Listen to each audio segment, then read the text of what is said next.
بسم الله الرحمن الرحيم. صباح نمو أربعة تضبية طبنك بشا جون سنة لبكن لباتن يلح أو كوبعجن لبدا بشا محرم سنة كن أفر بقول فرتن يسيديد تاريخ ذي هجرية كسو دوادا مركله إيا برامجكي حول شدا وراركا قضبدا عن ذي كوبها إننا وحا كمدا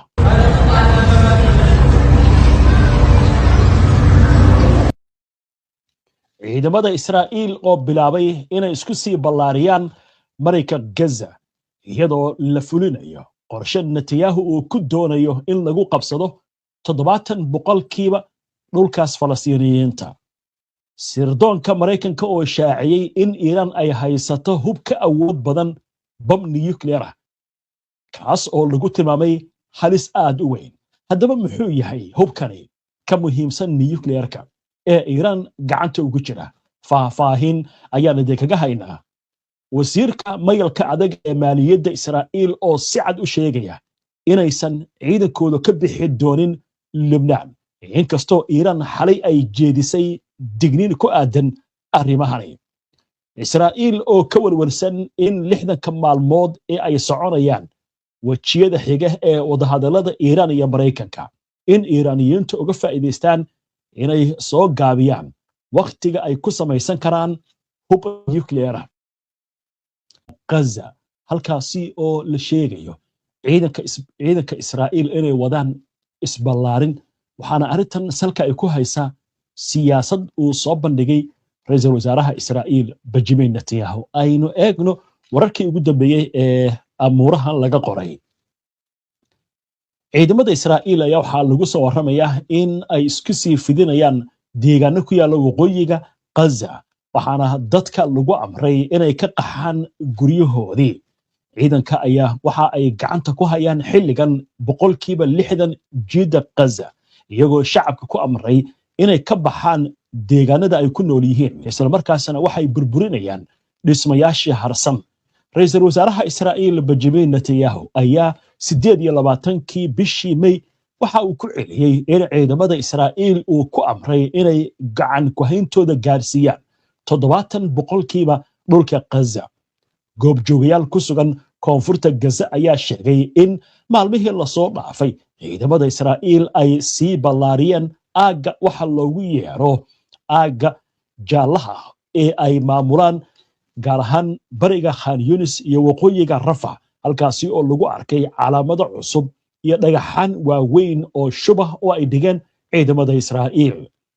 ciidanka ayaa ahadii taangiyo waxa ay ku galeen xaafadda Al-Tufaax ee magaalada Gaza taasi oo ku qasabtay qoysas badan inay ka cararaan guryahoodii. muuqaallo ay wakaaladda wararka Reuters duubtay ayaa muujinaya calaamadda jaalaha oo xuduudaynaya aagga cusub ee la qabsaday. ku dhawaad 2 milyan oo qof oo Falastiiniin ah kuwaasi oo intooda badan marar badan barakacay ayaa hadda ku nool dhul ciriiri ah oo xeebta ku taagsan iyagoo degan teendooyin ku meel gaar ah ama dhismayaal burburay oo ay maamusho Xamaas. xabad joojinta lagu dhawaaqay bishii Oktoobar 2025 ee uu dhexdhexaadinayay madaxweynaha Maraykanka Donald Trump ayaan ilaa hadda joojin weerarada Israa'iil ee Gaza mana aysan xaqiijin hubka dhigista dagaalyahanada Xamaas. wasaaradda caafimaadka Gaza ayaa sheegtay tan iyo Oktoobar markii la gaaray heshiiska rasaas joojinta in tirada Falastiiniinta la dilay ay ku dhowdahay 1,000 qof. geesta kale ila xogogaal ayaa sheegay in ergeyga golaha nabadda ee Gaza Nikolai Mladenov uu gaaray magaalada Qaahira si uu ula socdo wadahadallada ay dhexdhexaadinayaan Masar, Qatar iyo Turkiga ee ay la leeyihiin hoggaanka Xamaas kuwaasi oo la xiriira hirgelinta wejiga labaad ee qorshaha Donald Trump ee Gaza. farqi weyn ayaa weli u dhaxeeya Israa'iil iyo Xamaas oo ku saabsan sida loo wajihi doono wejiga xiga ee qorshaha Gaza kaas oo ay ku jiraan hubka dhigista Xamaas iyo ka bixitaanka ciidanka Israa'iil ee marayka Gaza. wararka Israa'iil aynu ka sii soconay war la xiriira arrimaha Lebanon ayaynu haatan u gudbaynaa. wasiirka maaliyadda ee mayalka adag ee Israa'iil Bezalel Smotrich ayaa sheegay in ciidamada Israa'iil aysan ka bixi doonin koonfurta Lubnaan isagoo xusay in joogitaankooda halkaasi uu sii socon doono ilaa iyo inta hubka laga dhigayo ururka Xamaas. Smotrich ayaa sheegay in ciidamada Israa'iil aysan ka bixi doonin Lubnaan waxaana uu sheegay Jumcaha in la gaari doono heshiis xabad joojin oo rasmi ah laakiin wuxuu yiri ciidanka iyagu halkaasi hawlgallada ayay sii wadi doonaan. wuxuu sidoo kale tilmaamay in Israa'iil ay sii joogi doonto koonfurta Lubnaan inta Xisbullah ay haysato hubka isagoo carabka ku adkeeyay in arrinta hubka dhigista ururkaasi ay tahay shardi muhiim ah oo lagu gaari karo isbedel amni oo waara. wasiirka ayaa intaa ku daray in tilmaamaha kaliya ee la siiyey ciidamada Israa'iil ku sugan Lubnaan ay yihiin in la xoojiyo lana sii ballaariyo sida uu hadalka u dhigay guulaha military ee ay gaareen intii ay socdeen duulaanka ka dhanka Xisbullah.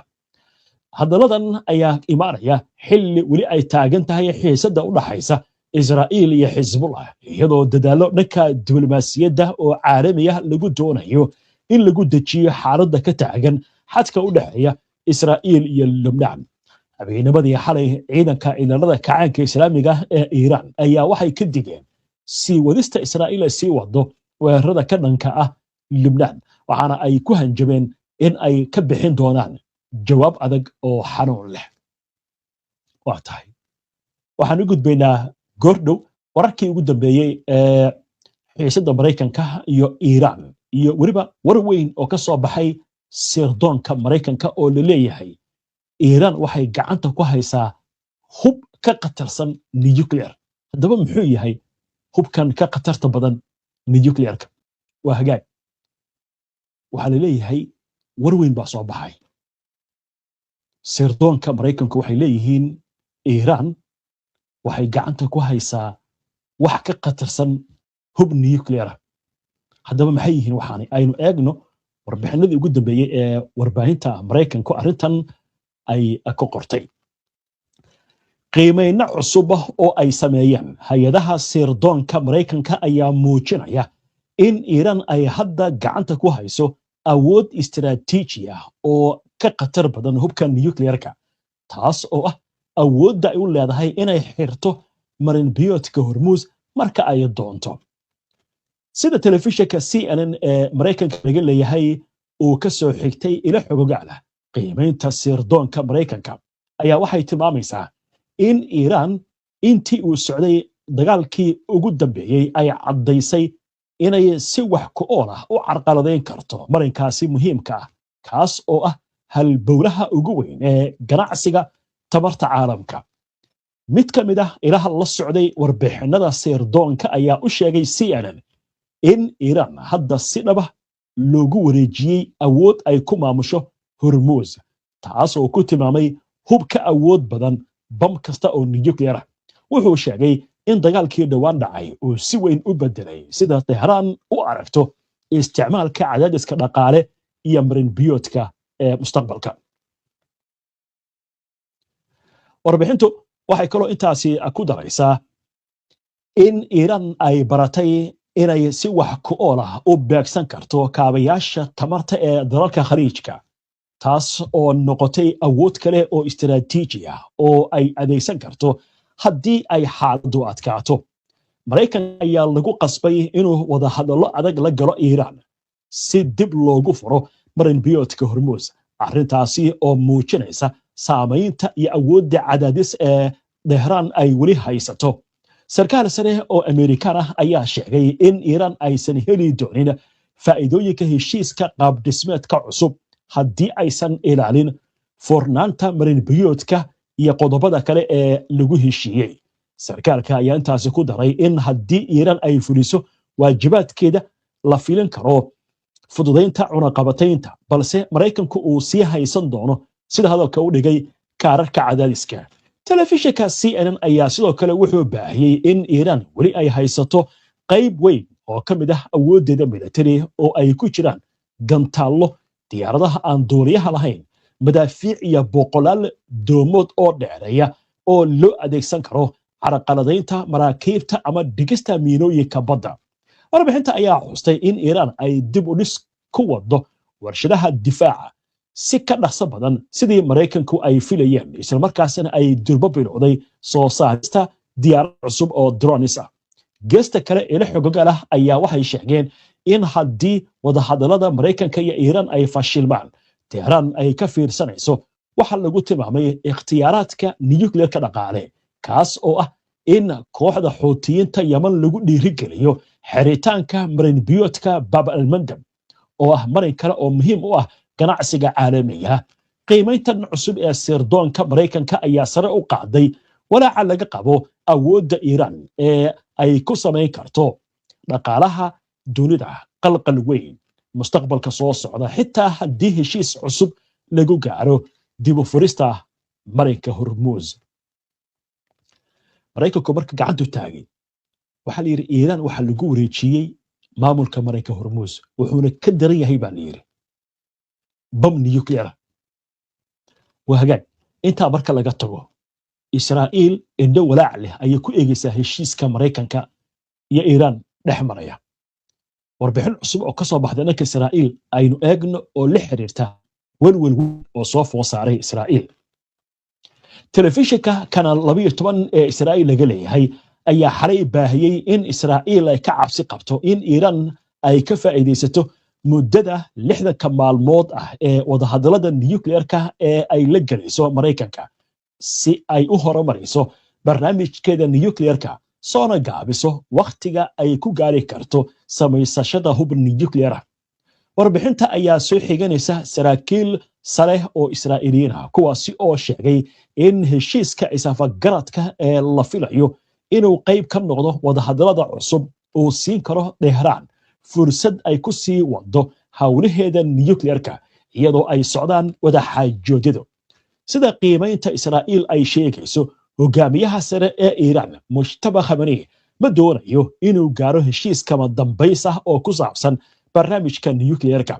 Saraakiisha Israa'iil ayaa aaminsan in Teheraan ay aqbashay heshiis horodhac si ay u furto marinbiyoodka Hormuz una hesho nafis dhaqaale oo ay yarayso cadaadiska saaran dowladda. Mas-uuliyiin ka tirsan hay-adaha difaaca Israa'iil ayaa waxaa la sheegay in ay uga digeen xukuumaddooda in Iiraan ay isku dayi doonto in ay dheerayso geedisocodka wadahadalada, iyadoo 60 maalmood ee la qorsheeyey ay isku bedeli karaan muddo ka dheer intii la filayey. Mid ka mid ah saraakiisha sare ee Israa'iil ayaa u sheegay telefishinka Kanal 12 inay la yaab noqon lahayd haddii Iiraan aysan adeegsan dhammaan dadaaladeeda iyo xeeladaha ay haysato si ay u gaabiso waqtiga ay ku gaari karto heerka ay ku soo saari karto hub nuclear ah, iyadoo ka faa'iidaysanaysa wada xaajoodada socda. Walaaca ayaa ku soo beegmaya xilli ay socdaan dadaallo diblomaasiyadeed oo lagu doonayo in lagu bilaabo wadahadalada nuclear-ka ee u dhaxeeya Maraykanka iyo Iiraan, iyadoo Israa'iil ay si dhow ula socoto horumarka laga samaynayo arrintan, waxayna u aragtaa mid khatar ku ah ammaankeeda. Waa sida hadalka loo dhigay. Waa hagaag qodobkaas ayaa ugu dambeeyey barnaamijkii subaxnimo ee xulashada wararka. Waxaana ku mahadsantihiin daawashada barnaamijka.